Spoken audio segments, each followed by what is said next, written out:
रियासती तहकीकात agency SIA की एक टीम जो पुंछ जिले में गुज़िश्ता कई महीनों से नार्को दहशतगर्दी से मुतल्लिक मामलात की तफ्तीश कर रही थी। TSP रैंक के एक अफसर की क़यादत में आज फिर पुंछ पहुंची, जहां इस टीम ने नार्को दहशतगर्दी से मुतल्लिक 2 मुल्जिमान को गिरफ्तार किया है। लियाकत और करमाडा पुंछ के रहने वाले जावेद को पहले पुंछ डिस्ट्रिक्ट जेल से निकालकर राजा सुखदेव सिंह डिस्ट्रिक्ट अस्पताल मुंतकिल किया गया। सेहत की जांच कराने के बाद उन्हें पुंछ की अदालत में पेश किया गया, जहां अदलिया ने दोनों मुल्जिमान को जेल भेज दिया।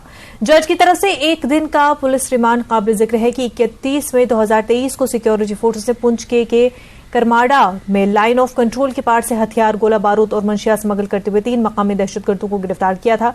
इन दोनों अफराद को इसी सिलसिले में गिरफ्तार किया गया था। आज SIA ने उन्हें 15 रोजा रिमांड पर ले लिया है और अब उनके खिलाफ मजीद कार्रवाई की जाएगी, क्योंकि इस मामले में 3 और लोग भी SIA रिमांड पर है।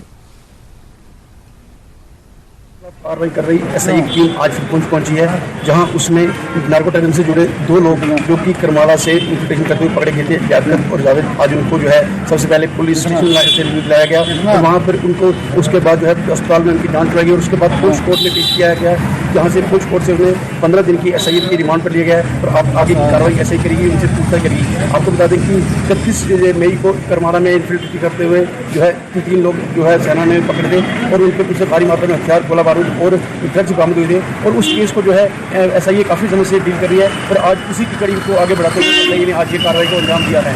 Manish Sharma, news network, Poonch.